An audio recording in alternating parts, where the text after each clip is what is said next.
اے پیغمبر،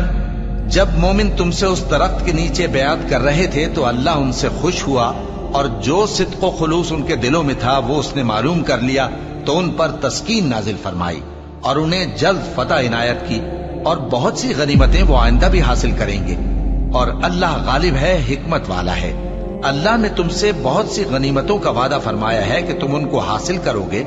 پھر اس نے یہ غنیمت تمہیں جلدی سے دلوا دی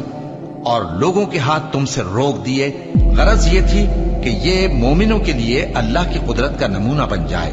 اور وہ تم کو سیدھے رستے پر چلائے، اور کچھ اور غنیمتیں دے گا جن پر تم قدرت نہیں رکھتے، اور وہ اللہ ہی کی قدرت میں ہیں، اور اللہ ہر چیز پر قادر ہے۔ اور اگر تم سے کافر لڑتے تو وہ پیٹ پھیر کر بھاگ جاتے، پھر وہ کسی کو نہ دوست پاتے اور نہ مددگار۔ یہی